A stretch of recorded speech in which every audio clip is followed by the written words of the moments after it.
তুমি তুমি সেই ছোট মেয়েটি? হ্যাঁ।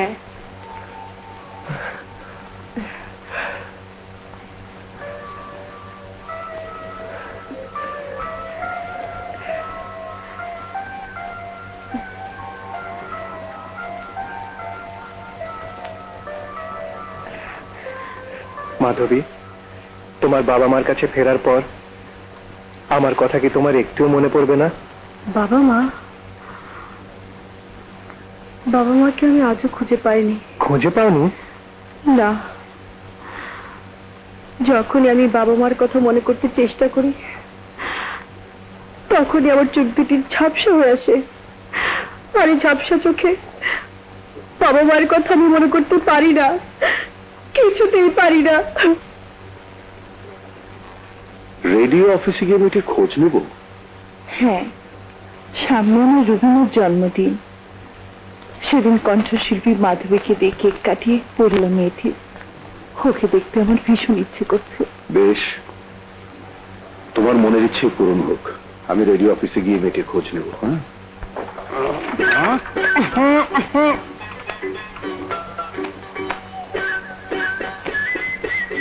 সুরমা, তুমি? হ্যাঁ সুরমা, তোমার হারিস হারিস তোমার চোখের কাজল আইসা পড়ছি। কিন্তু আমার বাবা আর মিয়া ভাই তোমার পছন্দ করে না, তাই আমি তোমার চোখের কাজল হইতে পারুম না, তোমার বউ হইতে পারুম না। কয় কি শালি বেটি, তুই বিয়া করবি না? তোর বাপে শুনতে করবো। কি? আমি তোরে বিয়ে করতে চাই না, আর আমার বাপ শুদ্ধ বিয়ে করবো? না, কথার কথা কইলাম আর কি। কথার কথা? ডাক দেবো আমার বাপ ভাইরে? ডাক দে তোর বাপ ভাইরে। খাড়া রাখতাছি। বাজান, বাজান আইতাছি। আরে শালি, এটা দিয়ে বারো লিরা। কি হয়েছে? খাড়া কইতাছি। মিয়া ভাই, মিয়া ভাই। ওরে বাবা, কি হয়েছে? ওই শালায় কয় বাপের শুদ্ধ আমার বিয়া করবো। এ কথা কইছাস? কইছাস রে? কইছি। আয় আয় তো নাক ভেঙে গেল। আবার আসতেছস? আয় আইতাছি আইতাছি। আরে বাবা, আরে বাবা, এই বাবা গো,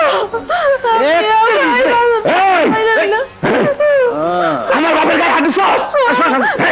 আমার বাবার গায়ে দিছস? কাঁদাবি না, কাঁদাবি না। ফালামু বাবা, এই চিল্লাবি না করে দিলাম। খারাপ কি করি পাইছি বাবা রে।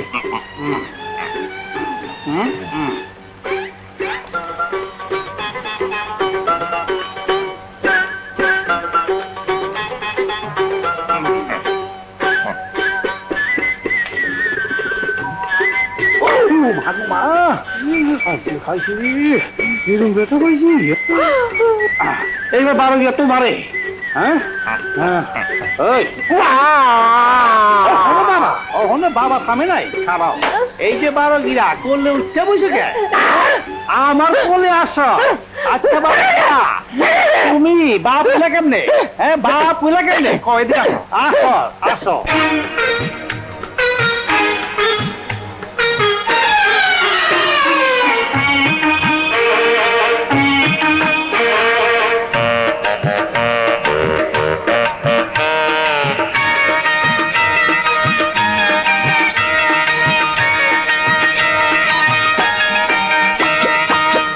বন্ধু শোনো, প্রাণহীনে প্রেমিকের কথা আ আ বুকের ভেতরে রেখেছি তোমার মনের কথাটি শোনো।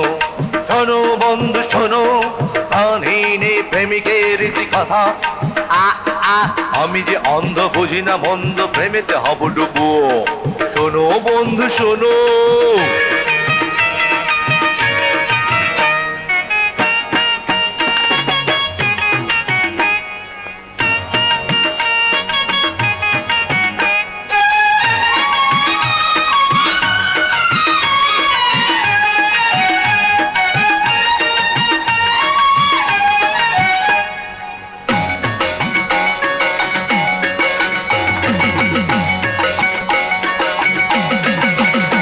বন্ধু 3টি বছর হইল মন পাইলাম না বন্ধু মন দাও ও বন্ধু 3টি বছর হইল মন পাইলাম না বন্ধু মন দাও জওয়ান তুমি হইয়া গেছো প্রেম করলা না প্রেমের মজা কেমন মজা বুঝতে পারলা না আমার প্রেমে সুবা খাইয়া মন কাইড়া লও বন্ধু মন দাও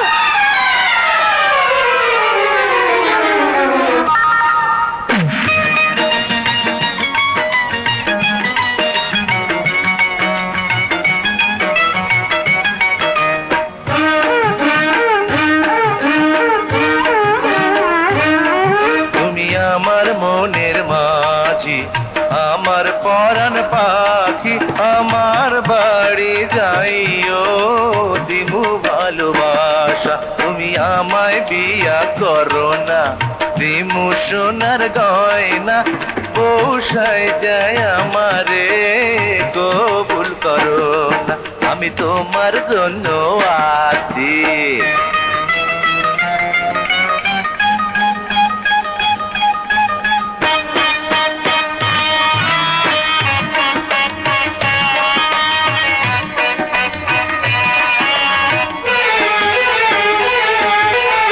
আমি তোমার টোনা আর তুমি আমার টুনটুনি চলো প্রেমের বাসা বান্ধি হইব কি আর কান্দি চলো বাবুই পাখির বাসা হইয়া তাল গাছেতে ঝুলে আমি তোমার টোনা আর তুমি আমার টুনটুনি চলো প্রেমের বাসা বান্ধি কি হইব আর কান্দি আরে বল টুনি বল সঙ্গম হইব কি হইব না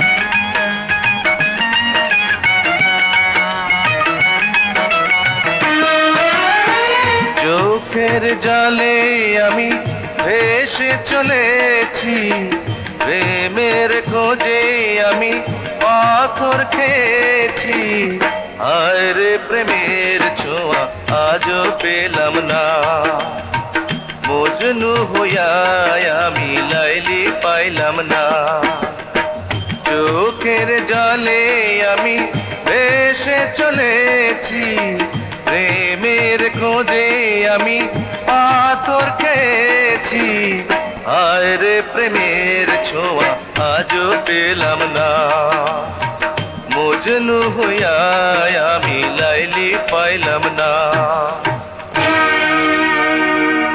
cook cook cook cook cook cook cook cook cook cook cook cook cook cook cook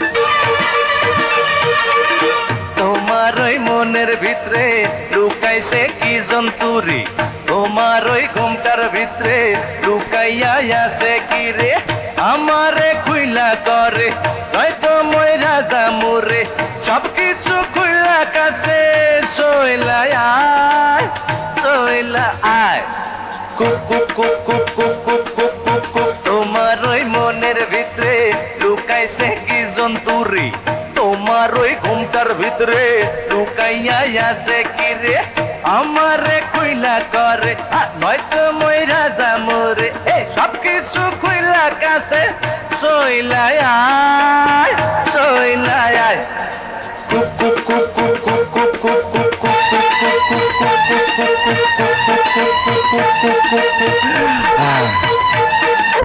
বাবা রে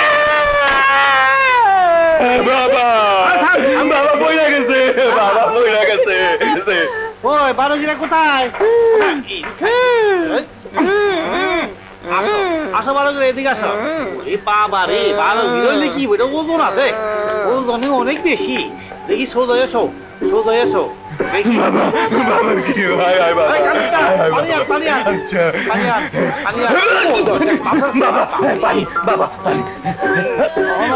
পানি আনছি পানি জাল কি কইলেন? আরে মাথায় পানি জাল ওই হালার গো তোর মাথা পাইলাটা কইছি কইছেন না আর তো 12 গিরা 14 গুষ্টি লইয়া আমি গেলাম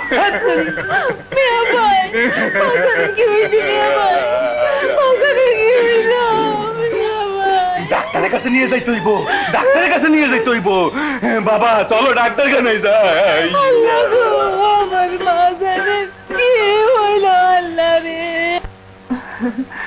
বেঁচে থাক বাবা, বেঁচে থাক। তুই পাস করেছিস, আজ তোর বাবা বেঁচে থাকলে কত খুশি হতো। হ্যাঁ মা, বাবা খুব খুশি হতেন। মা, আমি আমার স্যারকে খুশির খবরটা দিয়ে সালাম করে আসছি। তুমি লতে ফার্স্ট ক্লাস পেয়ে পাশ করেছো, তাতে আমি কত খুশি হয়েছি তা তোমাকে বোঝাতে পারবো না। আন্টি, আমি ল পাস করেছি। তাই নাকি? খুব খুশি হয়েছি বাবা, তুমি বসে। আচ্ছা, তোমাকে যে কণ্ঠশিল্পী মাধবীর কথা বলেছিলাম, তার কি করেছো? কণ্ঠশিল্পী মাধবী? হ্যাঁ, তুমি ওকে চেনো? চিনি স্যার, ওর সাথে আমার পরিচয় আছে। তুমি ওকে চেনো? হ্যাঁ। তাহলে কাল তুমি ওকে এখানে নিয়ে আসতে পারবে? পারবো, কিন্তু ও তো এখানে আসার কারণ জানতে চাইবে। তুমি তো জানো কাল আমার মেয়ের জন্মদিন। আমি চাই এবারের জন্মদিনে মাধবী এসে কেক কেটে গান শুনিয়ে আমার এই অতৃপ্ত মায়ের মনকে একটু সান্ত্বনা দিয়ে যাক। না, আমি যাব না। যাবে না? কি বলছো তুমি? ঠিকই বলছি, কোনো বাড়ির আসরে গান আমি গাইতে পারবো না, কারণ আমি পেশাদারী শিল্পী নই শ্রাবণ। পেশাদারী শিল্পী হিসেবে নয় মাধবী, একজন মেয়ে হিসেবে তোমাকে আমি যেতে বলছি।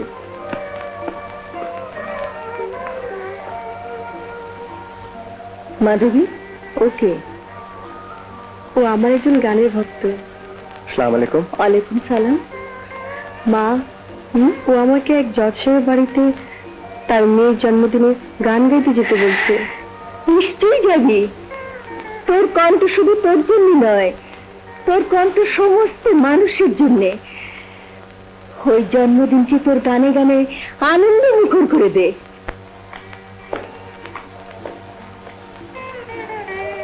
হোগো, মাধবীকে নিয়ে শ্রাবণ তো এখনো এলো না। আসবে, অবশ্যই আসবে। এসো মাধবী।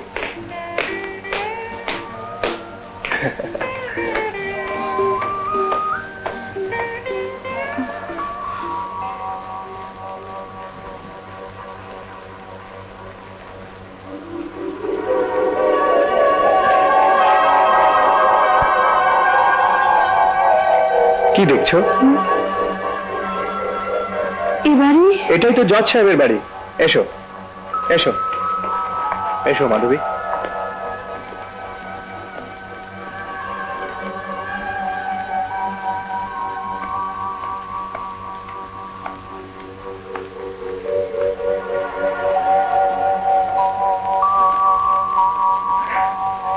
আন্টি, এই সেই কণ্ঠশিল্পী মাধবী যাকে আপনি নিয়ে আসতে বলেছিলেন।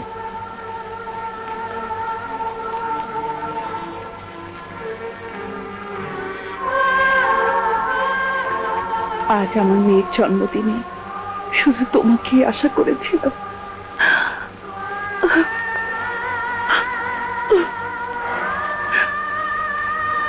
শাহানা, তুমি আমাকে কথা দিয়েছিলে আজ আমার মেয়ের জন্মদিনে তুমি কাঁদবে না। কি করবো বলো? আমি তো চেষ্টা করি, কিন্তু কান্না আমি কি করব? বেশ, তাহলে তুমি তোমার মেয়ের জন্মদিন নিয়ে কাঁদতে থাকো, আমি গেলাম।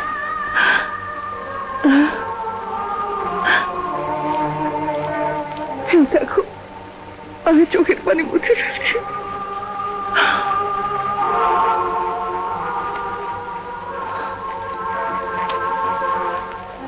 এসো মা, আজ তুমি আমার মেয়ে হয়ে ওর জন্মদিনের কেকটা কেটে দাও।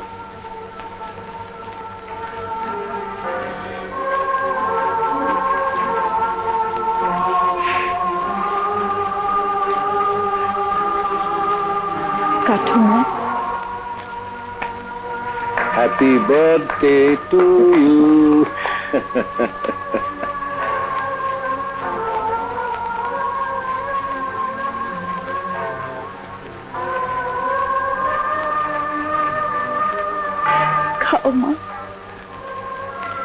মা মাধবী, আমরা দুজন বড় নিঃসঙ্গ, বড় দুঃখী।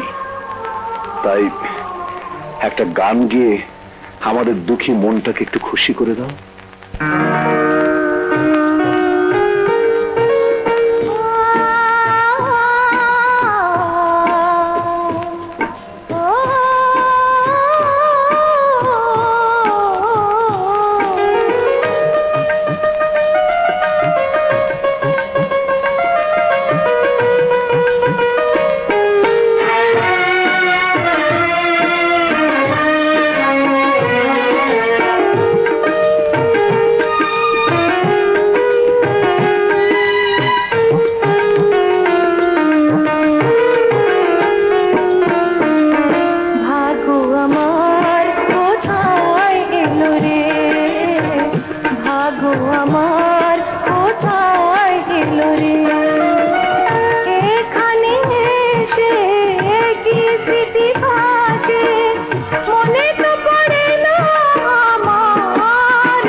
আমাদেরকে দেখেছো?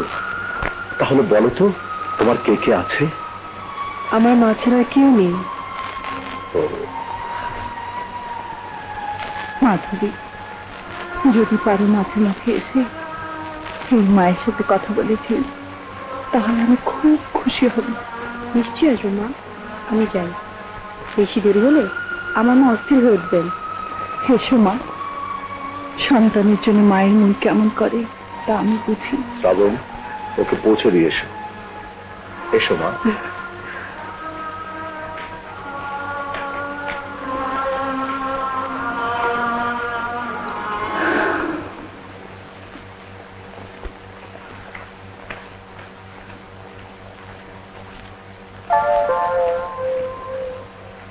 কে?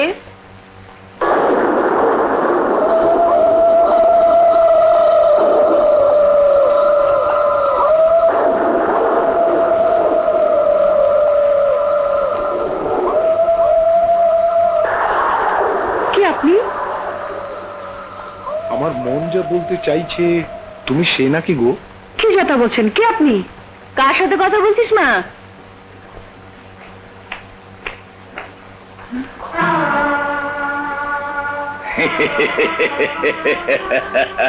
কে? তোমার ছোট ভাই গোলাম হোসেন, চিরটা কাল যাকে তুমি দূর দূর করেছো, আমার সঙ্গে কুকুর বেড়ালের মতো ব্যবহার করেছো। কিন্তু আমি নিরপরাধ দিদি, বিশ্বাস করো আমি নির্দোষ। এই বিশ্ব ব্রহ্মাণ্ডে তুমি ছাড়া আমার আর কে আছে বলো?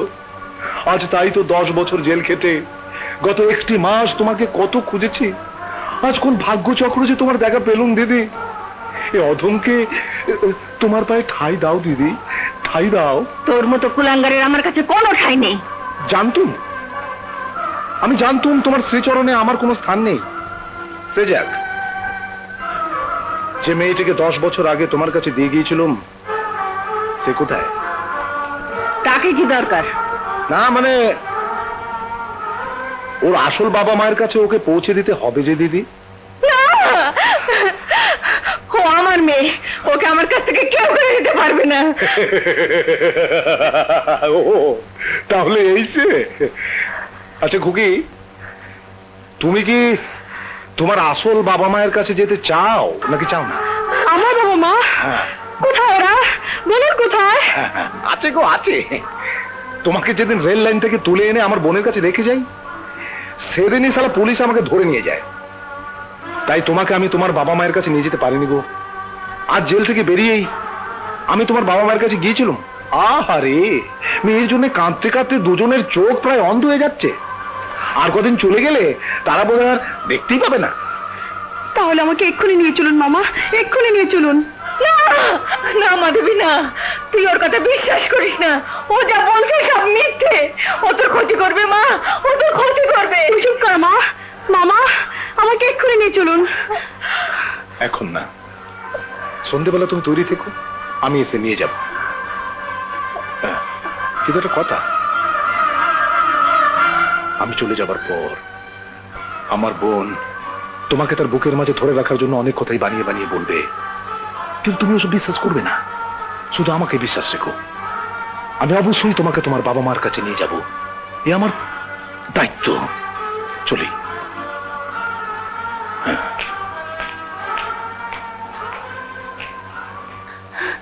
মাধবী, তুই ওর কথা বিশ্বাস করিস না। ও একটা শয়তান, মিথ্যেবাদী, ছেলে ধরা। মা, উনি চলে গেলে তুমি এ কথা বলবে, উনি তাই বলে গেছেন। ওরে না না, তুই আমার ভাইকে চিনিস না। চুপ করো মা, তুমি এমন আমি আগে জানতাম না। বাবা মাকে একটিবার দেখার জন্য আমার মনটা কেমন করছে তা আমি তোমাকে বোঝাতে পারবো না। মা, আমি কথা দিচ্ছি, আমার বাবা মাকে একবার দেখে আমি তোমার কাছে ফিরে আসবো, ফিরে আসবো। খোদা, এই ষড়যন্ত্র থেকে তুমি মাধবীকে বাঁচাও, বাঁচাও খোদা।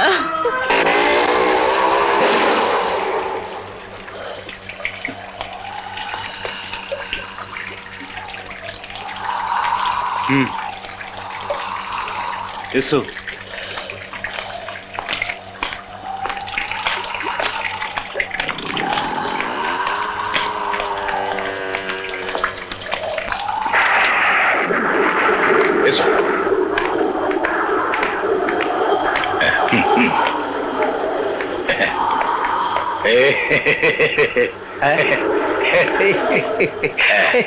স্যার, এই নিন আপনার আকাঙ্ক্ষিত ধন। একেবারে খাসা দিন। আমি তাহলে চলুন। যাও যাও। কোথায় যাচ্ছ সুন্দরী?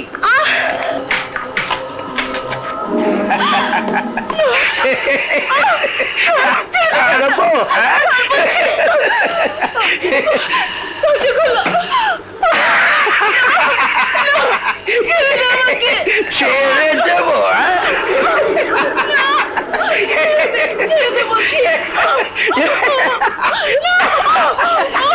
ছেড়ে দেব?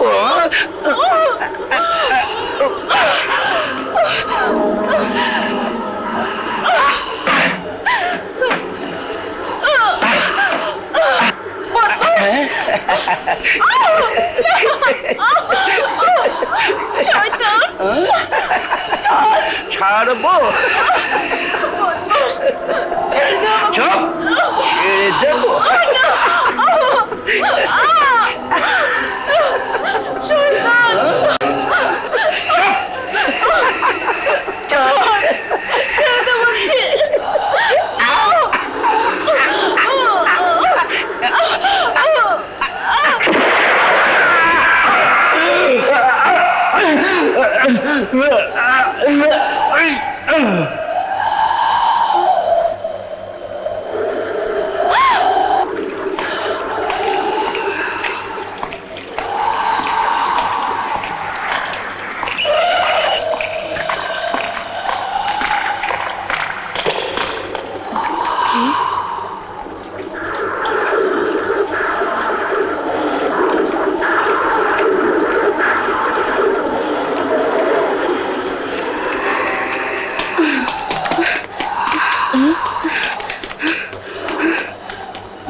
আরে মাধবী, কি ব্যাপার?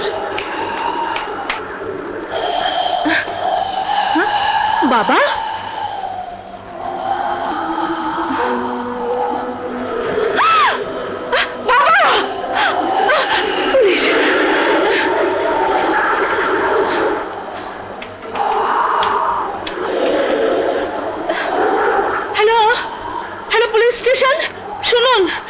কণ্ঠশিল্পী মাধবী আমার বাবা সালাম খানকে খুন করে পালিয়ে গেছে।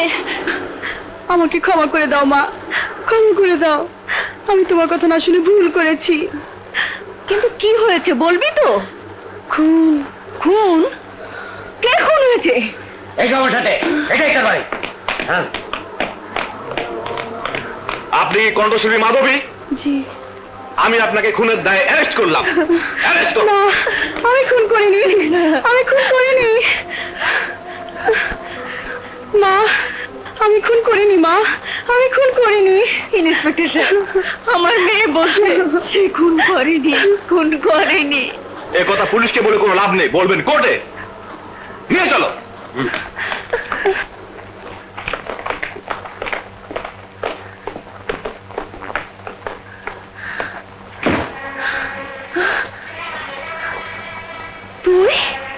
তুই শেষ পর্যন্ত মাধবীকে খুনের আসামি বানিয়েছিস? হ্যাঁ, বানিয়েছি। শুধু আসামি নয়, তোমার ওই মাধবীকে ফাঁসির দড়িতে ঝোলাবো। আর ফাঁসির হুকুম নামে সই করবে ওর বাবা ব্যারিস্টার সজীব চৌধুরী। খবর নিয়েছি বর্তমানে সে জজ। আমাদের ভাইকে ফাঁসিতে ঝুলিয়েছিল, আমাদের ভাইকে। আর তুই পুলিশ ডাকছিস? তুই জানিস ওই সজীব চৌধুরীকে আমি কত মিনতি করেছি, কত মিনতি করেছি। তাহলে আমার কথা কান দিল সুয়ারের বাচ্চা, ফাঁসিতে ঝুলিয়ে দিল। আমার ভাই অন্যায় করেছিল, তাই তার ফাঁসি হয়েছে। কিন্তু মাধবী খুন করেনি, তাই ওর ফাঁসি হতে পারে না। আমি আদালতে গিয়ে চিৎকার করে বলবো, মাধবী খুন করেনি, খুন করেছিস তুই। হ্যালো, আরে সেখানে যেতে পারলে তো সাক্ষী দিবি। হ্যাঁ, কণ্ঠশিল্পী মাধবীকে শহরের বিশিষ্ট ব্যবসায়ী সালাম খানের হত্যার দায়ে গ্রেফতার? না না, এ হতে পারে না। শাহানা, শাহানা, এই দেখো পত্রিকায় কি লিখেছে। কি লিখেছে? মাধবী নাকি একজনকে খুন করেছে। মাধবী খুন করেছে? অসম্ভব, মাধবীর মতো মেয়ে কাজ করতে পারে না। নিশ্চয়ই কেউ ষড়যন্ত্র করে ওকে খুনের আসামি বানিয়েছে।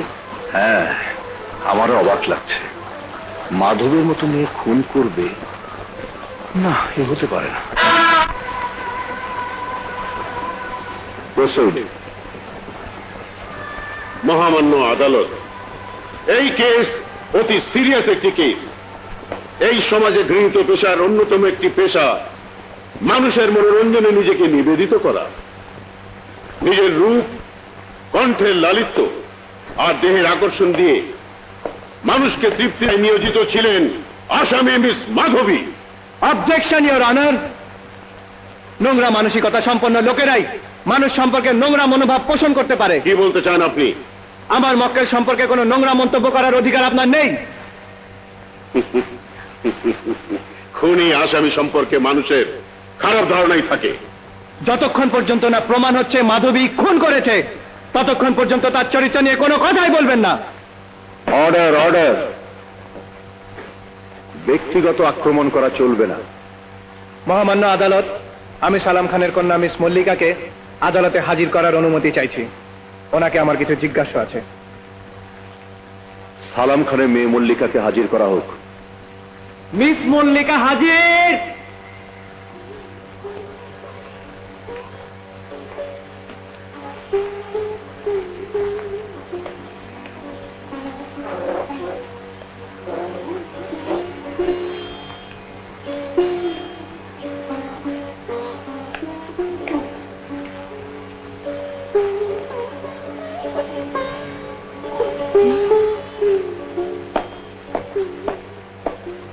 আচ্ছা মিস মল্লিকা, সালাম খান তো আপনার বাবা।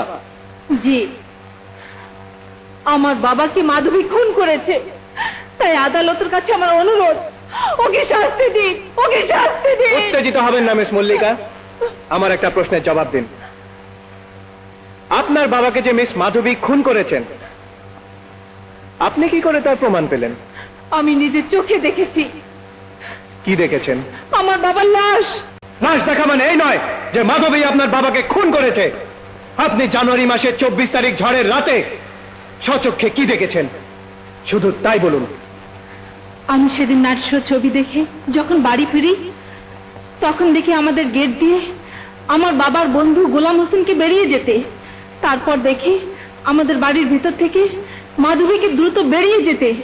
আমি অবাক হই, আর ঘরে গিয়ে দেখি আমার বাবার লাশ। লাশ? মহামান্য আদালত, মিস মল্লিকা দেখেছে তাদের বাড়ি থেকে মাধবীকে বেরিয়ে যেতে, আর তখনই ঘরে গিয়ে দেখে তার বাবার লাশ। আর এতেই প্রমাণিত হয় মাধবী সালাম খানের প্রকৃত খুনি। না, এটাই প্রমাণ হয়নি মাধবী খুনি। মহামান্য আদালত, আজ মল্লিকার কথায় প্রমাণ হবে মাধবী খুনি নয়। কারণ 24 তারিখ রাতে মিস মল্লিকা আরো একজনকে তাদের বাড়ি থেকে চলে যেতে দেখেছেন।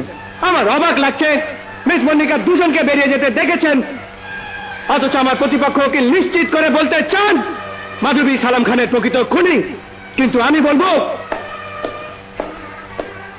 মাধবী খুনি নয়। মহামান্য আদালত, মহামান্য আদালত, মিস মাধবী আসল খুনি, কথা আমি আদালতে প্রমাণ করে দেব। তাই আমি মিস মাধবীকে কিছু কথা জিজ্ঞেস করতে চাই। অনুমতি দেয়া হলো।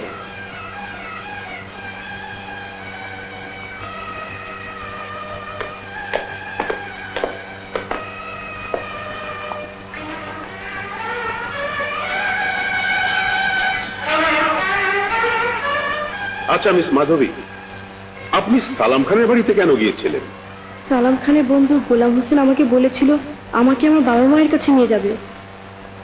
বাবা মা? আপনার বাবা মা? আপনার তো শুধু মা আছে জানতাম, এখন হঠাৎ বাবা কোত্থেকে উদয় হলো? এটা আপনার কত নম্বর বাবা?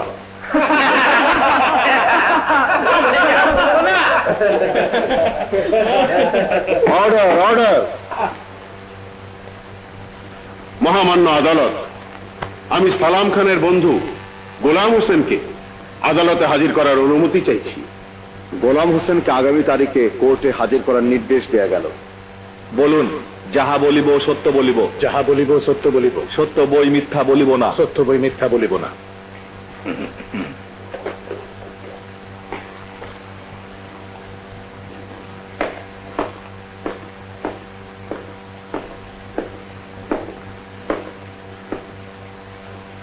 গোলাম হোসেন, আপনি তো অনেকবার জেল খেটেছেন। জি, কেন? ভাগ্য। ভাগ্য? জি, ভাগ্য। বর্তমান পেশা কি? আগে ভয় বলবো না নির্ভয় বলবো? নির্ভয়ে বলুন। মানে আমি স্যার একটা চরিত্রহীন নিষ্ঠুর পাষাণ কিসিমের মানুষ। এই পথ থেকে সুন্দরী মেয়েদের কুড়িয়ে এনে এই পটিয়ে পাটিয়ে ভুজুং ভাজুং দিয়ে এক মহিলার হাতে তুলে দিই। মানে মহিলা মানে ওই মাধবীর মা আর কি। মাধবীর মা? জি, এই মাধবীর মা মানে আমার বোনের কাছে তুলে দিই। আর উনি ওদেরকে ওসব শিক্ষা দিলে আমি ওদেরকে সমাজের মুখোশধারী ভদ্রলোকদের কাছে নিয়ে যাই। মিথ্যে কথা মোহাম্মদ আদালত, উনি মিথ্যে বলছেন। তাহলে কি মিথ্যে মিস মাধবী? গোলাম হোসেন আপনাকে তার বোনের কাছে নিয়ে যায়? না। এও কি মিথ্যে? আপনি রোকেয়ার কাছে নাচ গান শিখেছেন? না। এও কি মিথ্যে? আপনাকে সেদিন এই গোলাম হোসেন সালাম। এও কি মিথ্যে? আপনি দেহ ব্যবসা করে টাকা উপার্জন করেন? মহামান্য আদালত, আমি এই কথা তীব্র প্রতিবাদ জানাচ্ছি। আমার প্রতিপক্ষ উকিল বারবার আমার মক্কেলকে দুশ্চরিত্রা প্রমাণ করার চেষ্টা করছেন, যা এই কেসের সাথে কোনো সম্পর্ক নেই। সম্পর্ক আছে মহামান্য আদালত। না, এই কেস একটি নিরপরাধ মেয়েকে খুনের আসামি করে সাজানো হয়েছে, দুশ্চরিত্রা করে নয়। কিন্তু আমি বলছি, কণ্ঠশিল্পী মাধবী দুশ্চরিত্রা বলেই ঝড়ের রাতে সালাম খানের বাড়িতে গিয়েছিল। আর কেন গিয়েছিল? গিয়েছিল দেহ বিক্রি করে টাকা উপার্জন করতে। না, সে গিয়েছিল তার হারিয়ে যাওয়া বাবা মায়ের সন্ধান করতে। আর আমি বলবো, ওই চরিত্রহীন মেয়ের কোনো বাবা মায়ের ঠিকানা নেই, সে একটা জারজ। তাহলে আমি বলবো আপনি একটা জারজ। Order, order, order. মোহাম্মদ আদালত, উনি যা বলছেন সব মিথ্যে। আমি এমন জঘন্য পাপ কিছুতেই করতে পারি না, কিছুতেই না, কিছুতেই না।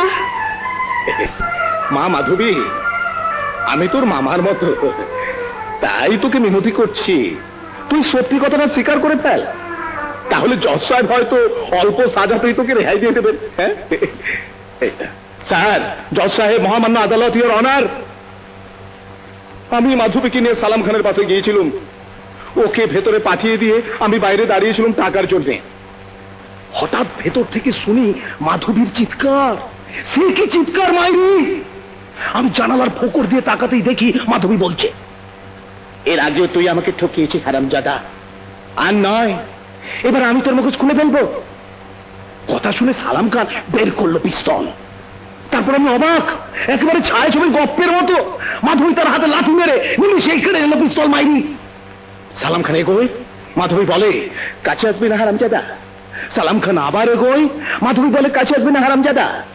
আবার সালাম খান এগোতেই পিস্তল টিপে দিল মাধবীর ঢেকি, ফিনকি দিয়ে রক্ত।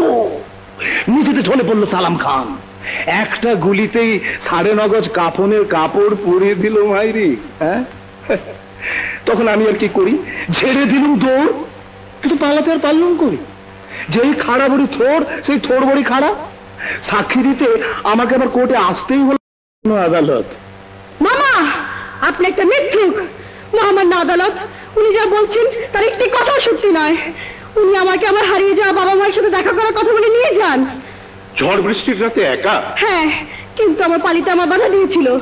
মহামান্য আদালত, ওনার পালিতা মা যদি বাধা দিয়ে থাকতো, তাহলে তিনি কোর্টে এসে বলতেন, আমার মেয়ে নির্দোষ, এত বড় ঘটনা ঘটেছে, অথচ এখনো তিনি ভয়ে গা ঢাকা দিয়ে নিরুদ্দেশ হয়ে আছেন।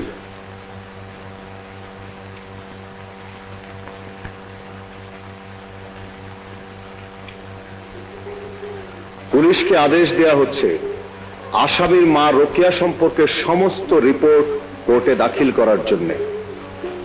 কোর্ট মুলতবি করা হলো। ধন্যবাদ।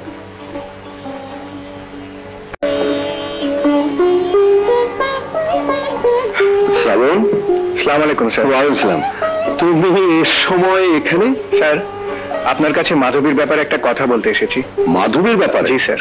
শ্রাবণ, মাধবীর ব্যাপারে কোনো কথা বলার আগে তোমার ভাবা উচিত ছিল মাধবী আসামি, তুমি তার উকিল, আর আমি সেই কেসের জজ। কিন্তু স্যার, ছাড়াপ। মাধবীর কেসের ব্যাপারে বাড়িতে দাঁড়িয়ে একটি কথাও বলবে না, যা বলার কোর্টে বলবে।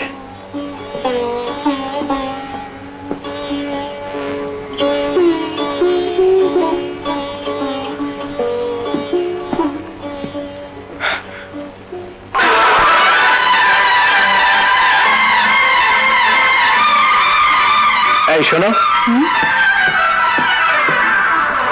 দেয়ালে ওই ছবিটা কার? ওই ছবিটা আমাদের স্যারের মেয়ের, ছোটবেলায় হারিয়ে গেছে।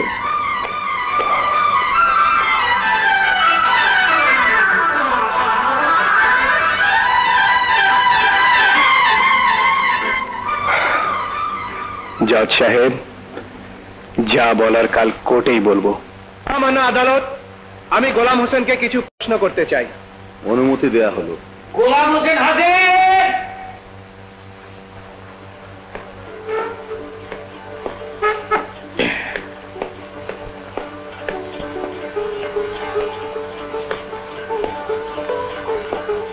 মিস্টার গোলাম হোসেন, আপনার কথা অনুযায়ী আপনি মাধবীকে কখন কোত্থেকে তুলে নিয়ে লোকের কাছে দিয়েছেন বলুন। এই রাস্তার ফুটপাতে দাঁড়িয়ে কাঁদছিল, আমাকে দেখে বলল, মামা আমার এই দুনিয়াতে কেউ নেই, আমাকে একটু ঠাই দিন গো। আমার বড্ড মায়া হলো, ব্যাস ঠাই দিয়ে দিলুম। মিথ্যে কথা, সব মিথ্যে কথা, সব মিথ্যে। মিস্টার গোলাম হোসেন, আপনি চরম মিথ্যে কথা বলছেন। সে কি কথা উকিল বাবু, একটু আগেই তো আমি বিলিয়ে নিয়েছি, যা বলিব সত্য বলিব, সত্য বই মিথ্যা বলিব না। কিন্তু মিথ্যা আপনি বলছেন না। হ্যাঁ, আপনি মাধবীকে ট্রেন লাইন থেকে এই বলে উঠে নিয়ে গিয়েছিলেন যে মাধবীর বাবা মা তাকে নিতে পাঠিয়েছে, তাই নয় কি? না। মহামান্য আদালত, মাধবীর ইতিহাস এক করুণ ইতিহাস। বাবা মার সাথে ছোটবেলায় মাধবী ট্রেনে করে চিটাগং যাচ্ছিল, পুতুল নিয়ে খেলছিল মাধবী, বাবা ঘুমাচ্ছিল আর মা ছিল বাথরুমে। ট্রেনটা একটা সিগন্যালে এসে থামে, মাধবীর হাত থেকে পুতুলটা পড়ে যায়, পুতুলটা তুলতে নামে মাধবী, আর তখনই ট্রেনটা ছেড়ে দেয়।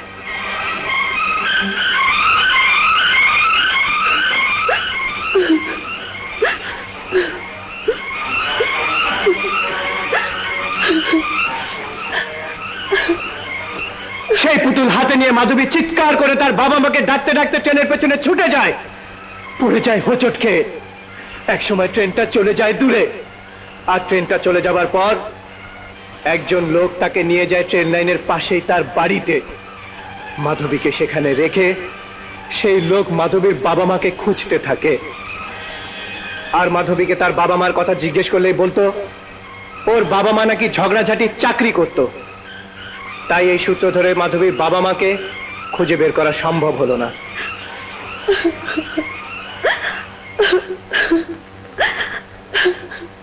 আর একদিন এই ছেলে ধরা ক্রিমিনাল গোলাম হোসেন তাকে ভুলিয়ে নিয়ে যায় ব্যবসা করার জন্য।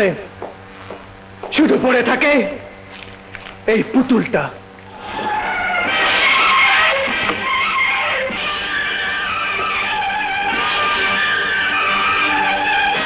এই সেই পুতুল, যে পুতুল নিয়ে মাধবী তার বাবা মার সাথে হেসে খেলে জীবন কাটাতো। সেই বাবা মায়ের বুকের ধনকে কেড়ে নিয়ে ওই শয়তান তাকে পাপের জগতে ঠেলে দিতে চেয়েছিল। দোষ যদি কারো হয়ে থাকে তাহলে ওই শয়তানের, মাধবীর কোনো দোষ নেই, ইওর অনার। শোনো আপু আমার কথা তুমি শোনো, মিছে মিছে মায়ের সাথে রাগ করো কেন? অভিমান করো যদি আমি চলে যাব, তোমার চোখের মনে হারিয়ে যাব রে, হারিয়ে যাব। শোনো শোনো আপু আমার কথা তুমি শোনো, মিছে মিছে মায়ের সাথে রাগ করো কেন? কোর্ট আজকের জন্য মুলতবি করা হলো।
দেখছো? মাধবের ছবি দেখছিলাম। মাধবীর ছবি? না, মানে রুবিনার ছবি দেখছিলাম। অনেকটা মাধবীর মতো কিনা? হ্যাঁ, তুমি ঠিক বলেছ। কত মেয়েকে দিয়ে আমি রুবিনার জন্মদিনে কেক কাটিয়েছি, কিন্তু কারো কথা আমার মনে নেই, শুধু মাধবী ছাড়া। ওকে দেখার পর যেন মনে হয়েছিল ওই বুঝি রুবিনা। মাধবী আমাকে মা ডেকেছে, তুমি তাকে মেয়ের মতো মনে করেছ। অথচ কি দুর্ভাগ্য, সেই মাধবী আজ জেলের 4 দেয়ালের মধ্যে বন্দী। হ্যাঁ, সত্যি দুর্ভাগ্য। কিন্তু ভাগ্য ভালো হতে পারে। শুনেছি ওর কেস তোমার আদালতে, বিচার তুমি করবে। ইচ্ছে করলে তুমি ওকে মুক্তি দিতে পারো। শাহানা, আইনের লোক হয়ে আবেগের কথা বলো না। বিচার হয় সাক্ষী প্রমাণের ভিত্তিতে। যদি অপরাধ প্রমাণিত হয়, আমি ওকে মুক্তি দিতে পারি না। যদি নির্দোষ প্রমাণিত হয় তাহলে? সসম্মানে মুক্তি দিয়ে দেব। আল্লাহ যেন ওকে সসম্মানে মুক্তি দেয়। আমার মন ওর ছিল এমন অস্থির হয়ে ওঠে যেন মনে হয় ও মাধবী নয়, আমার রুবিনা। রুবিনা। মায়ের মন সন্তানের জন্য ঠিকই অস্থির হয়ে ওঠে। মহামান্য আদালত, আমার কাছে কতগুলো ফটো আছে যা প্রমাণ করে দেবে মাধবীর আসল চরিত্র। এই দেখুন।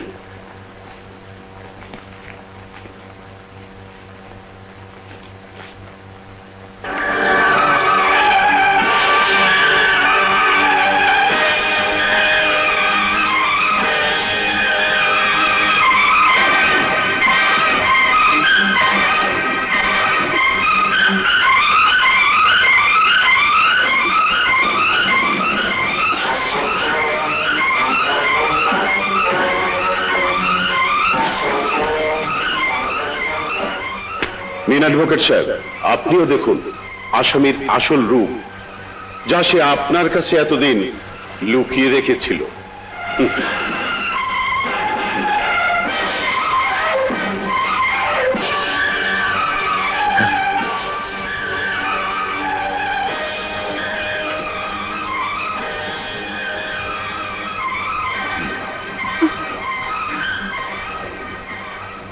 মহামান্য আদালত, এই ঘটনার সঙ্গে জড়িত আরো 2 জন সাক্ষীকে আমি আদালতে হাজির করতে চাই। অনুমতি দেয়া হলো। Thank you, your honour. প্রথম সাক্ষী হাজির। হাজির।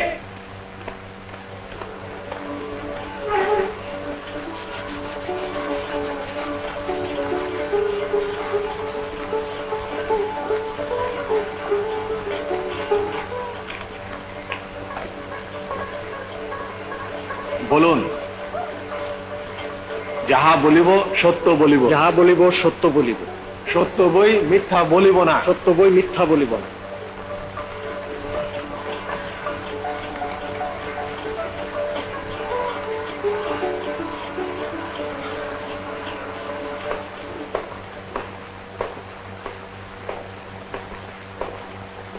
আপনার নাম? আমার নাম নুরু মিয়া।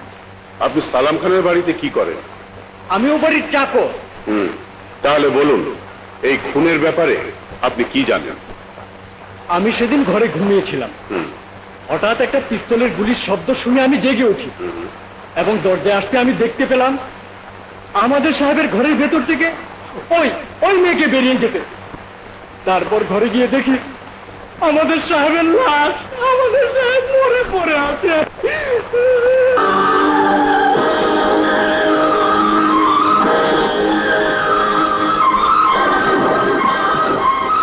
মহামান্য আদালত, এই আদালতের আমার কোনো প্রয়োজন নেই। মিথ্যে সাক্ষী প্রমাণ জড়ো করে এই আদালতকে আর কলঙ্কে কালিমা ঢেকে দিতে চাই না। আমি স্বীকার করছি, আমি খুন করেছি। আমাকে শাস্তি দিন, আমাকে শাস্তি দিন।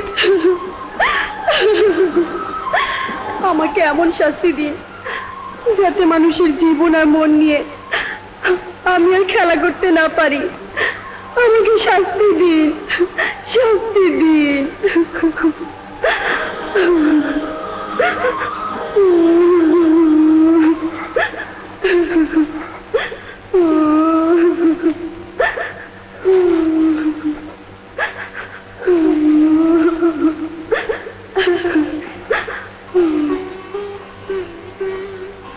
কোর্ট আজকের জন্য মুলতবি ঘোষণা করা হল।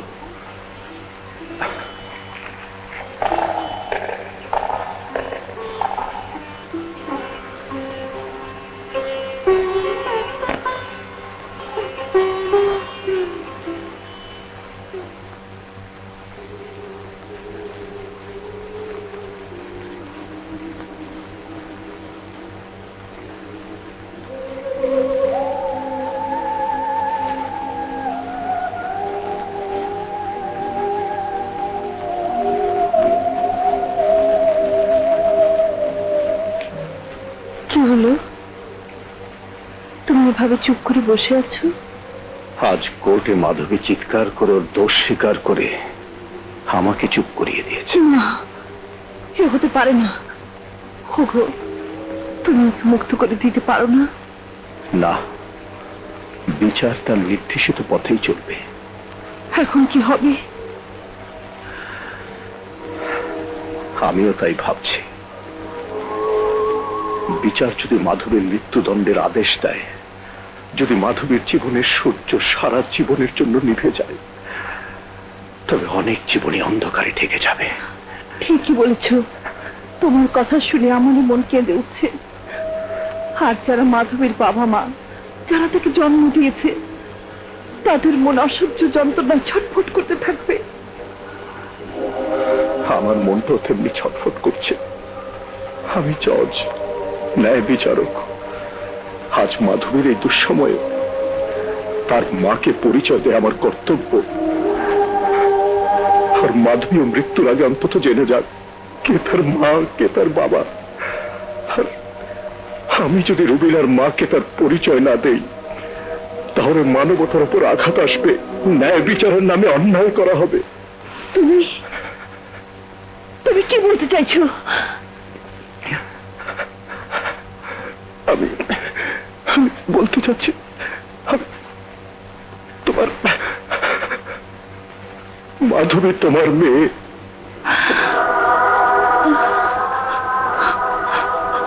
মাধবী? মাধবী আমার মেয়ে? মাধবী? মাধবী আমার রুবিনা? মাধবী? মাধবী আমার বুকের মালিক, আমার মালিক। হ্যাঁ, মাধবী তোমার সেই রুবিনা যে 10 বছর আগে তোমার কোল থেকে হারিয়ে গিয়েছিল, যে একদিন আমাদের মুখের হাসি ছিল। আজ সে আমাদের হৃদয়ে জখম হয়ে ফিরে এসেছে। যে নিঃশ্বাস নিয়ে আমরা বেঁচেছিলাম, সে নিঃশ্বাস এখন আইনের হাতে বন্দী।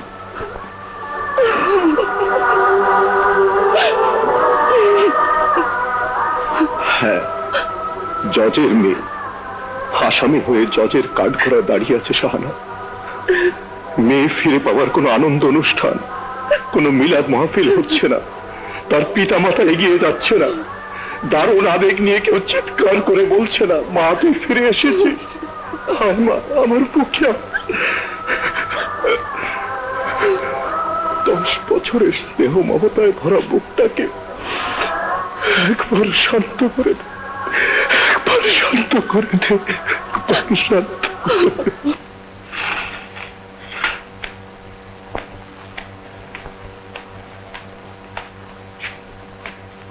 আপনি আপনি এখানে? রুবিনা, মা আমার, এসব কি বলছেন আপনি? আমি রুবিনা নই, আমি মাধবী। না না, ও কথা বলিস না। যেদিন তোকে প্রথম দেখেছিলাম, সেদিনই বুঝেছিলাম তোর সাথে আমার নারীর চোখ রয়েছে। আজ আমার মনের কথা সত্যি প্রমাণ হয়েছে। তুই তুই আমার মেয়ে। তুই ছোটবেলায় ট্রেন থেকে হারিয়ে গিয়েছিলি মা, হারিয়ে গিয়েছিলি। হ্যাঁ, তুই আমার বুকের ধন, আমার কলিজার টুকরা।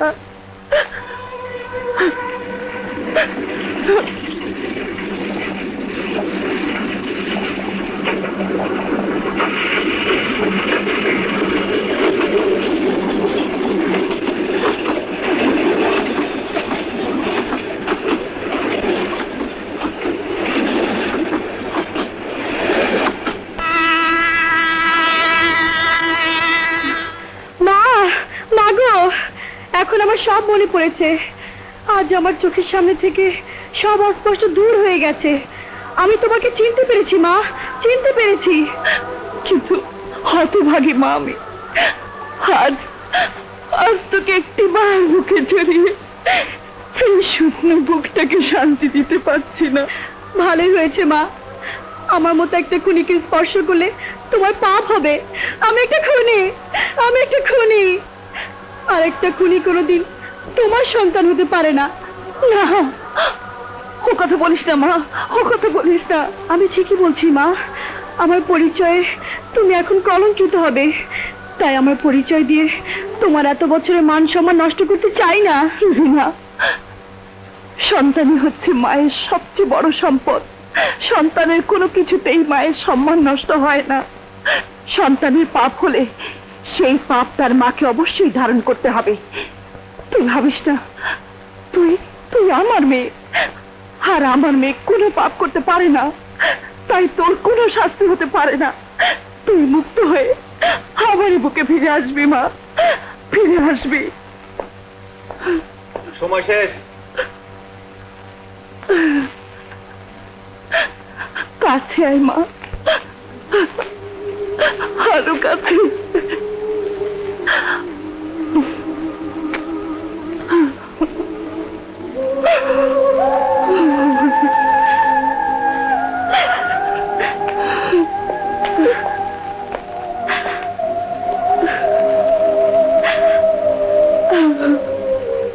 আমি আইন চাই না, আদালত চাই না, আমি আমার সন্তানকে চাই।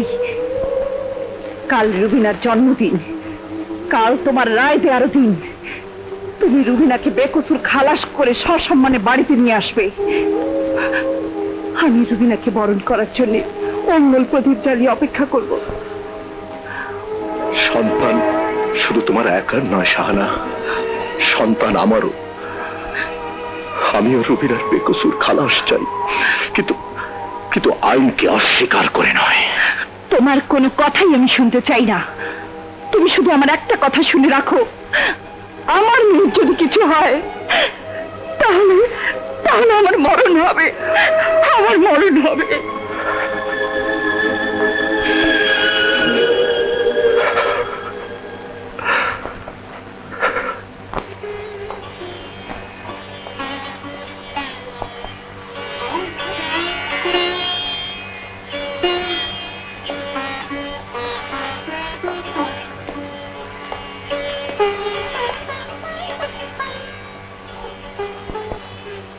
মিস মাধবী, আপনার কি কিছু বলার আছে?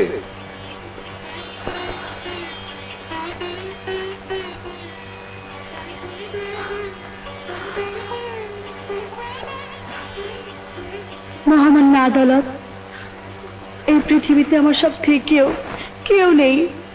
আমি বড় একা। আর এই একাকী জীবন কত কঠিন, কত নির্মম তা শুধু আমিই জানি। তাই আমি আর বাঁচতে চাই না, আমি মরতে চাই। আপনি জজ, তাই আমি শুধু আসামি হয়ে নয়, আপনার মেয়ে হয়ে অনুরোধ করছি, আমাকে মৃত্যুদণ্ড দিন, মৃত্যুদণ্ড দিন, আমাকে মৃত্যুদণ্ড দিন, মৃত্যুদণ্ড দিন।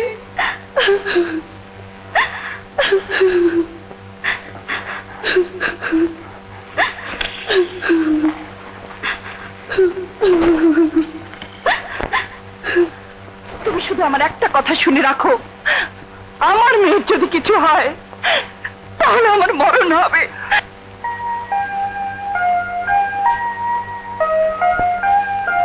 আম্মা, আপনি না খুব ভাগ্যবতী। 10 বছর পর আপনার হারিয়ে যাওয়া মেয়ে মানে আমাকে আপামনিকে ফেরত পাইতেছেন। কিন্তু আম্মা, স্যার আমার আপামনিরে মুক্ত করে আনবে তো? অবশ্যই, আলহামদুলিল্লাহ। কিন্তু এখনো আসছে না কেন? হে আদালত, বাদীপক্ষের উকিলের জেরা, পুলিশের রিপোর্ট এবং সমস্ত সাক্ষ্য প্রমাণাদি চুলচেরা বিশ্লেষণ করে এই সিদ্ধান্তে উপনীত হয়েছে যে মিস মাধবী সালাম খানের প্রকৃত হত্যাকারী। তাই আসামি মাধবীকে দোষী সাব্যস্ত করে বাংলাদেশ দণ্ডবিধির ৩০২ ধারা মোতাবেক মৃত্যুদণ্ডের আদেশ দেওয়া হলো।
একা? আমার রুবিনা কোথায়? কথা বলছো না কেন? আমার রুবিনা কোথায়?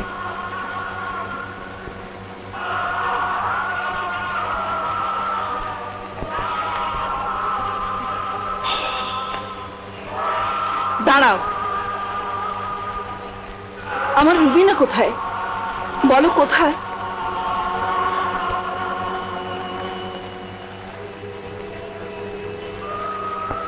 ঘরে এত আলো জ্বালিয়ে রেখেছ কেন?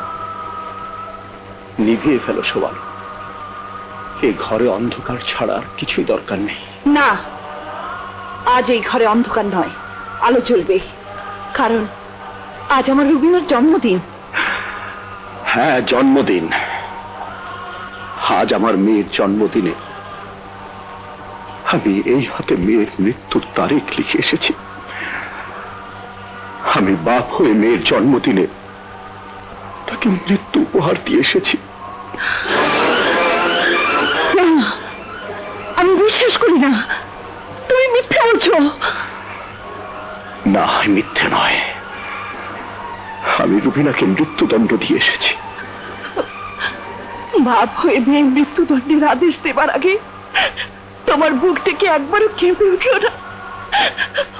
বাপ হয়ে মেয়ের মৃত্যুর দস্তখত করার আগে তোমার হাতটা কেঁপে উঠলো না? মেয়েকে মৃত্যুদণ্ড দেবার পর তোমার মেয়ের দিকে তাকাতে পেরেছিলে? হ্যাঁ, পেরেছিলাম। আমার মেয়ের দিকে তাকিয়ে দেখতে পেয়েছিলাম অশ্রু ভেজা চোখে এক মুখ হাসি নিয়ে আমার দিকে তাকিয়ে আছে। আর আমি বাবা হয়ে নয়, জজ হয়ে সেখান থেকে ফিরে আসি।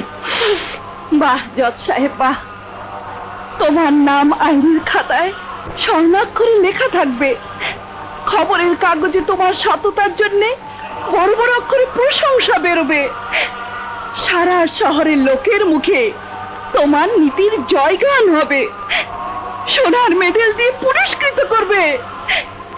কিন্তু কিন্তু এই মায়ের মনকে তুমি কি দিয়ে পুরস্কৃত করবে জজ সাহেব?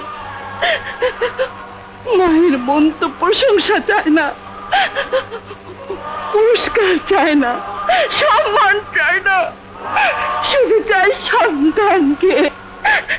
তোমার পাওনা তুমি পাবে, কিন্তু আমার জন্য তুমি কি এনেছো? চুপ করো শাহানা, চুপ করো। চুপ করবো? আমার হৃদয়ের মধ্যে আগুন জ্বালিয়ে দিয়ে তুমি বলছো আমাকে চুপ করে থাকতে? আমার আমার 10 বছরের বুভুক্ষ মায়ের মমতাকে জ্বালিয়ে দিয়ে তুমি বলছো আমাকে চুপ করে থাকতে। আমার মাতৃত্বের বুকে ছুরি মেরে রক্তাক্ত করে দিয়ে তুমি বলছো আমায় চুপ করে থাকতে। তুমি বাবার মন তোমার মুখ থেকে হারিয়ে গেছে। হ্যাঁ হ্যাঁ, হারিয়ে গেছে শাহানা, হারিয়ে গেছে। কারণ আদালতে আমি বাবা ছিলাম না, রুবিনা আমার মেয়ে ছিল না। আদালতে রুবিনা ছিল আসামি, আর আমি ছিলাম জজ। আর সেই আদালত কোন বাবার মনের আদালত ছিল না, ছিল জজের আদালত। এই জজ তাকে মৃত্যুদণ্ড দিয়েছে। আইনের কাছে পিতৃত্বের কোনো মূল্য নেই, কিন্তু বাবার কাছে সন্তানের মূল্য অনেক। শাহানা, রুবিনাকে হারিয়ে আমারও বুকের পাঁজর ভেঙে গেছে। আমিও তোমার মতো সন্তানহীন এক কাঙাল হয়ে গেছি, শাহানা, কাঙাল হয়ে গেছি। তাহলে কি আমি আমার মেয়েকে আর কোনোদিন বুকে জড়িয়ে আদর করতে পারবো না? আদর করতে পারবো না।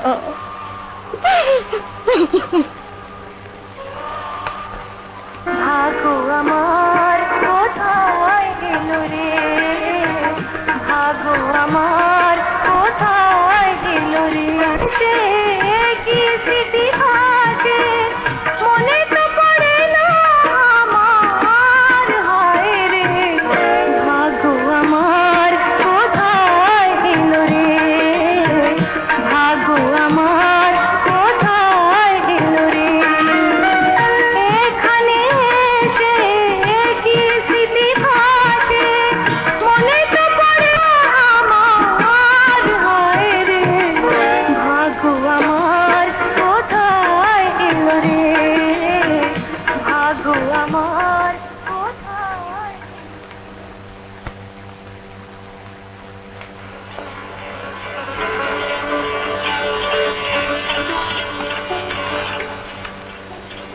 কোথায় যাচ্ছ?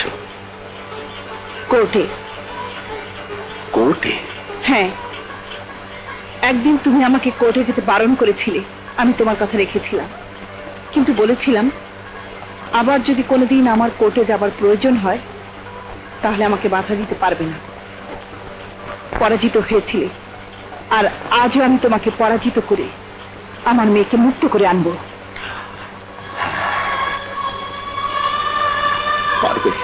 পারবে শাহানা, তুমি আমাকে পরাজিত করতে পারবে।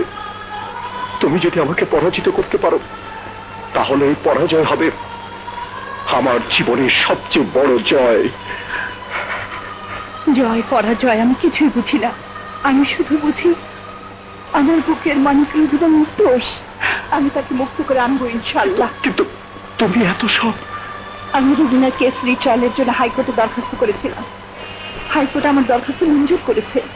তুমি দোয়া করো আমি যেন কৃতকার্য হতে পারি।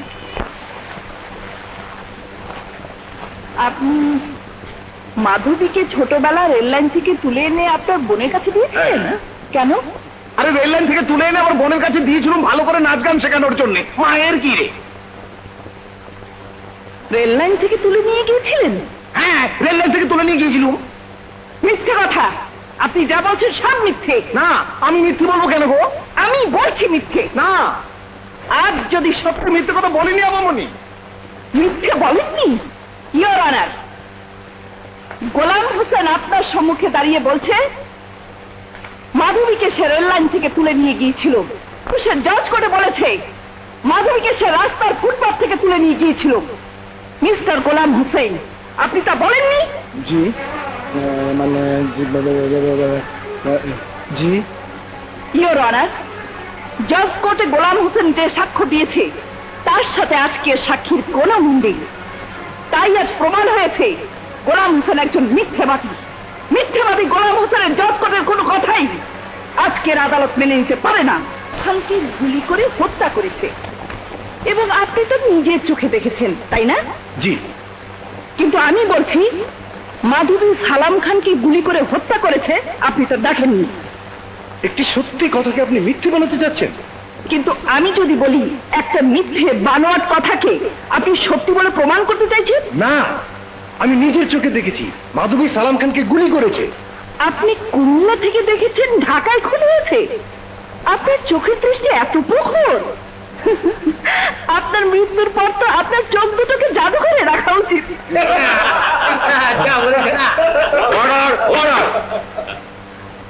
Objection your honour.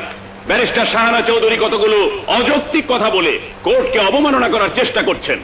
না, কোর্টকে একজন ব্যারিস্টার কোনোদিন অবমাননা করতে পারে না। দোষীকে চিহ্নিত করা আর নির্দোষীকে নির্দোষ প্রমাণ করাই একজন ব্যারিস্টারের কর্তব্য। আর আমি সেই কর্তব্য পালন করছি।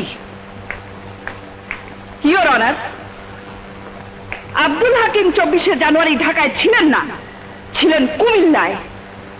সালাম খান যখন খুন হয় তখন ছিল রাত 12টা, আর সেই রাতে আব্দুল হাকিম কুমিল্লা বোর্ড অফিসে কাজ করছিলেন।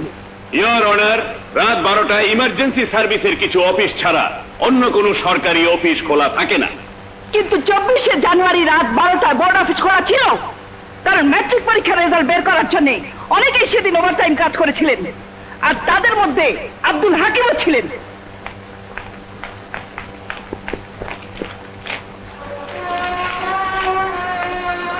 এই হলো কুমিল্লা বোর্ড অফিসের আব্দুল হাকিমের সই করা রেজিস্টার খাতার ফটোকপি।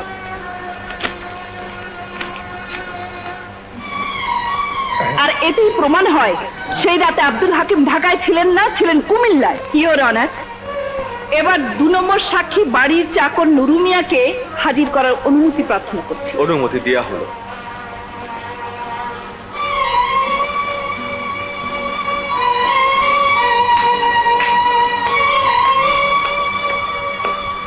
আচ্ছা নুরু মিয়া, আপনি জজ কোর্টে কি সাক্ষী দিয়েছিলেন মনে আছে? জি মনে আছে।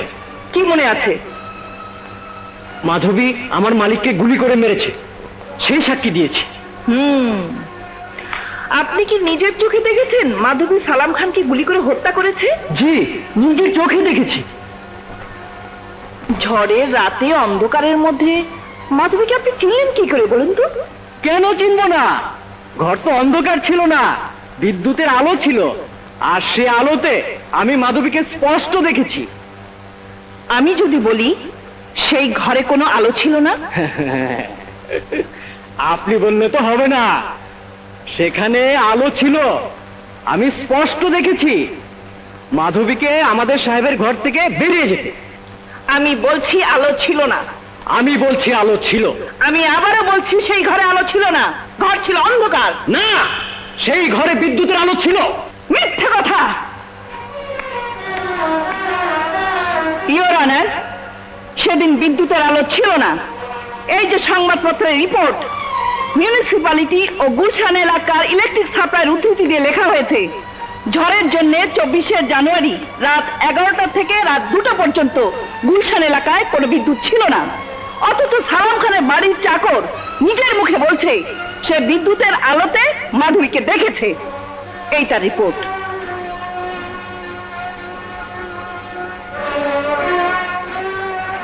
ইওর অনার, নুরু মিয়ার কথায় আজ এই প্রমাণ হয় যে 24শে জানুয়ারি ঝড়ের রাতে উনি বাড়িতে ছিলেন না। ইওর অনার, এ ব্যাপারে আমি সালাম খানের মেয়ে মিস মল্লিকাকে কিছু প্রশ্ন করার অনুমতি চাইছি। অনুমতি দেয়া হলো। Thank you your honour.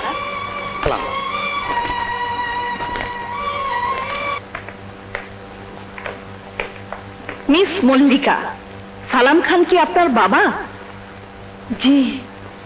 আপনার বাবা খুন হয়েছে, আর খুনির শাস্তি হোক আপনি নিশ্চয়ই চান? জি চাই। আর মাধবী যদি খুন না করে থাকে, তার মৃত্যুদণ্ড হোক, আপনি কি তা চান?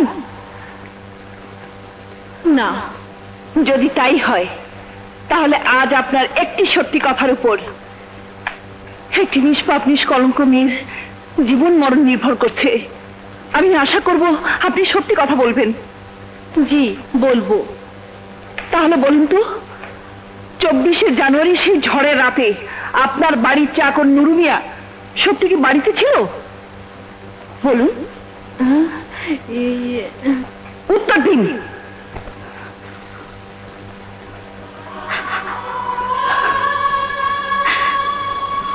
বলো না, বলো, নীরব থেকো না। তোমার আমার এই নীরবতাই ওকে ফাঁসির মঞ্চে নিয়ে যেতে পারে। যে মেয়ে বাবাকে বাবা বলে ডাকতে পারেনি, যে মেয়ে একটি বার তার মাকে মা ডেকে মায়ের বুকে ঠাঁই পায়নি, যে কারো কাছ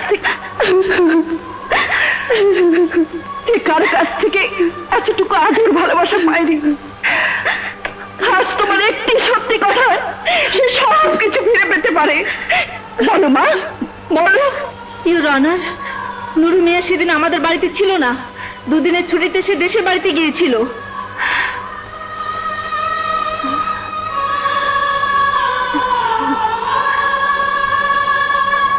ধন্যবাদ মিস মল্লিকা, তোমাকে আমার আর কিছুই বলার নেই। এবার তুমি আসতে পারো।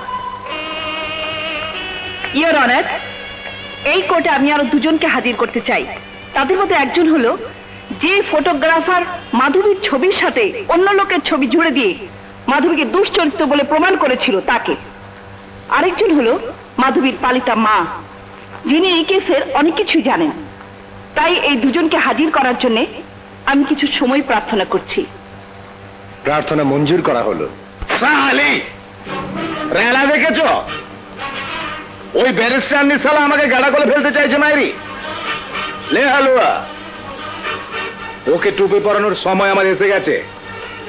টুপি, সাদা টুপি, 9.5 গজ কাপনের লেবাস। যেমনি সালাম খানকে আমি নিজের হাতে খুন করে মাধবীকে মিথ্যে সালাম খানের খুনের আসামি বানিয়ে ফাঁসিতে পাঠিয়েছি, ঠিক তেমনি ওই ব্যারিস্টার নিকে খুন করে টুপি, সাদা টুপি, 9.5 গজ কাপনের লেবাস পরিয়ে দেব। আরে না না, কাফনের লেবাসের কি দরকার? আমাকে বলুন, যেমন করে সারা সাথে মাধবীর ছবি লাগিয়ে বুঝিয়ে দিয়েছি যে সে একটা নষ্টা, তেমনি করে ওই শালি ব্যারিস্টারের ছবির সাথে অন্য কারো ছবি লাগিয়ে দেই। ব্যাস হয়ে গেল। এই বুদ্ধি নিয়ে তুই আমার সঙ্গে আছিস? হ্যাঁ, আর ওই ব্যারিস্টারের সঙ্গে কোনো ছবি জুড়ে দিলে কেউ বিশ্বাস করবে? করবে না গো। আরে বুদ্ধির সব নাট বল্টু তো এই ঘিলুর মধ্যে গিজ গিজ করছে মায়েরি। বস, ও দাঁড়িয়ে দাঁড়িয়ে আমাদের সব কথা শুনছিল। তোর এই চোখ দিয়ে আমার অনেক সংবাদ তোর এই মগজের খুপড়িতে ঢুকে গেছে। টুপি, সাদা টুপি, 9.5 গজ কাফনের কাপড় তোকে পরতে হবে। শয়তান, তোর সমস্ত অপরাধ স্বীকার করে মাধবীকে আমার বুকে ফিরিয়ে দে, নইলে কাফন এবার তোকে পড়তে হবে। বাঁচাও বাঁচাও, প্রচন্ড ভয় পেয়েছি মাইরি। কি সাংঘাতিক! এই আমার বগলিটা বলে কি রে? হ্যাঁ, আমি ঠিকই বলছি, এবার আর তুই বাঁচতে পারবি না। আরে তুই কি জানিস না, গৃহস্থের একদিন আর চোরের, আরে আমি তো সারা চোর।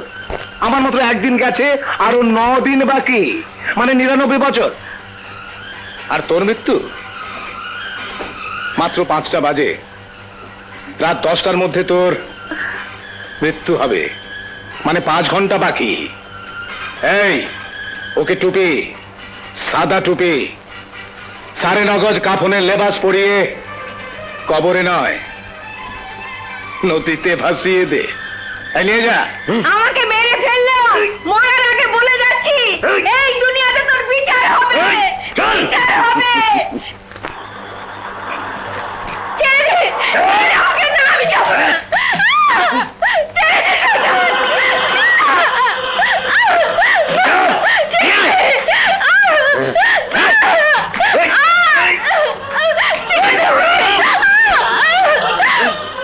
মাধবীর মানা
যে তোমাকে ধন্যবাদ দেবো বাবা। পরে শুনবো, আসুন। চলো বাবা। শুয়োরের বাচ্চা, এখন আমার কাছে এসছো ওই চাঁদ মুখখানা নিয়ে? হ্যাঁ, ভেবেছো আমি খুব খুঁজে যাবো? হ্যাঁ, কোলে বসে আদর করবো? হ্যাঁ, সামান্য একটা বুড়ি মেয়ে ছেলে, তাকে কিনা ওই অ্যাডভোকেট এসে তুলে নিয়ে গেল। হ্যাঁ,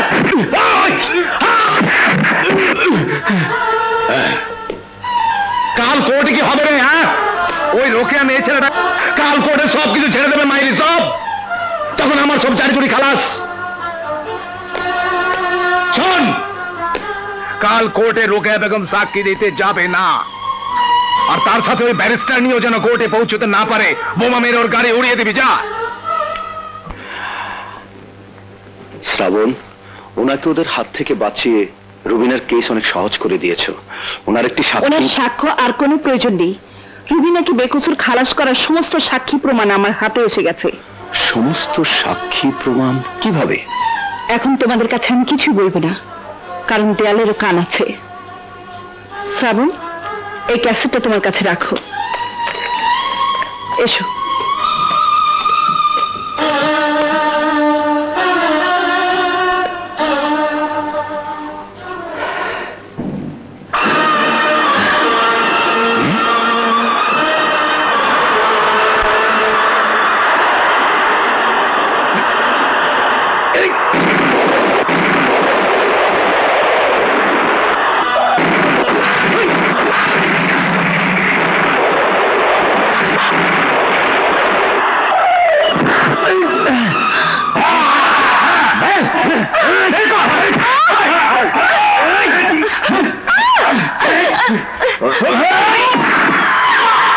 ইউর অনার, এই কেস এখন পানির মতো সহজ হয়ে গেছে। মাতৃত্বের জন্য মিথ্যে মামলা লড়াই করে সত্যকে গোপন করতে গিয়ে ব্যারিস্টার শাহানা চৌধুরী বুঝতে পেরেছেন যে তিনি শুধু বড় ফুটুওয়ালা মাটির কলসিতেই পানি ঢালছেন। ওনার আশার কোনো লক্ষণই দেখা যাচ্ছে না। ইওর অনার, আজকাল রাস্তাঘাট প্রায় জাম থাকে, তাই আমি আরো কিছুক্ষণ সময় প্রার্থনা করছি। অনুমতি দেয়া হলো।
সময় নষ্ট না করে মামলার রায় ঘোষণা করা উচিত। আমার বিপক্ষ দলের বুদ্ধিমতী ব্যারিস্টার পরাজয় স্বীকার করা লজ্জা থেকে দূরে থাকার জন্য অনুপস্থিত থাকারই বেটার মনে করছেন। জজ কোর্টে আসামি নিজে স্বীকার করেছেন যে তিনি খুন করেছেন, সুতরাং জজ কোর্টের রায় বহাল রাখার জন্য আবেদন করছি। That's all your honour.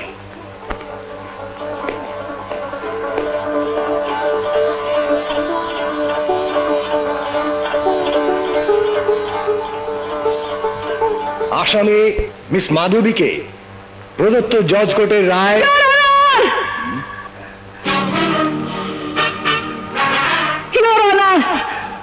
সত্যকে পৃথিবীর কোন শক্তি কোনদিন চাপা দিয়ে রাখতে পারেনি, তারই প্রমাণ আজ আমার হলো।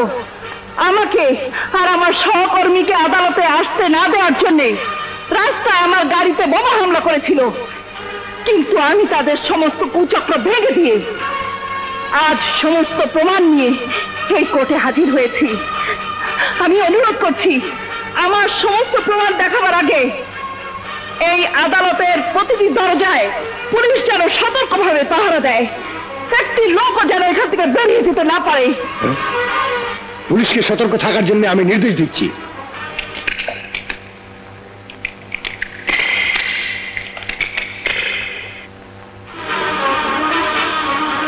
ইয়োর অনার, এই ক্যাসেটই আজ প্রমাণ করে দেবে সালাম খানের প্রকৃত খুনি কে। একটা ক্যাসেট প্লেয়ারের ব্যবস্থা করা হোক ইয়োর অনার।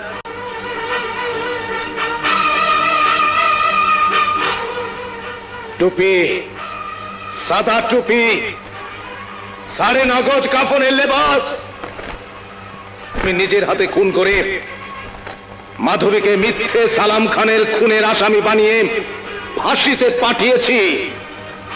ঠিক তেমনি ওই ব্যারিস্টারনিকে খুন করে টুপি, সাদা টুপি, 9.5 গজ কাফনের লেবাস পরিয়ে দেব।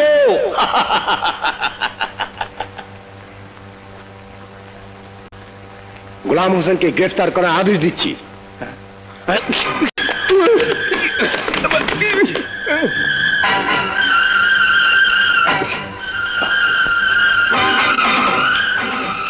শেষ অব্দি আমাকে সাদা টুপি পরিয়ে দিলে মাইরি।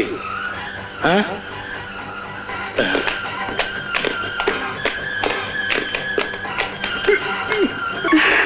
রুবিনা, মা, রুবিনা, রুবিনা, মা, আমার মা।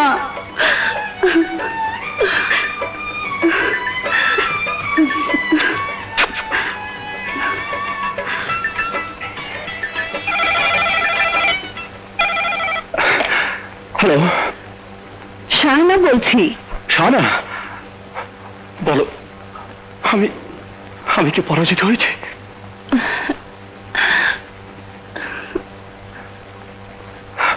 শাহানা, তুমি কথা বলছো না কেন? বলো, আমার রুবিনার কি হয়েছে? বলো শাহানা। আমি রুবিনাকে নিয়ে এক্ষুনি আসছি।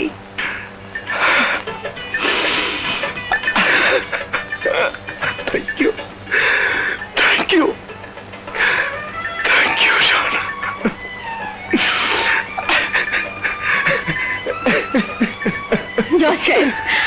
আমার মাধবীর কি হয়েছে? আপনার মেয়ে মাধবী বেকসুর খালাস হয়েছে। শাহানুকে নিয়ে আসছে। হ্যাঁ,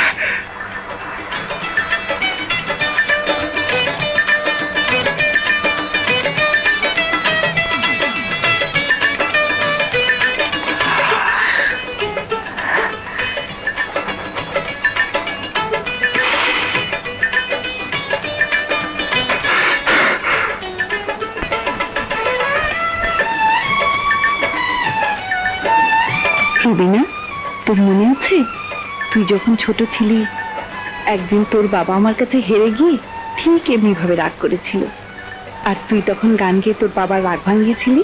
হ্যাঁ মা, মনে আছে।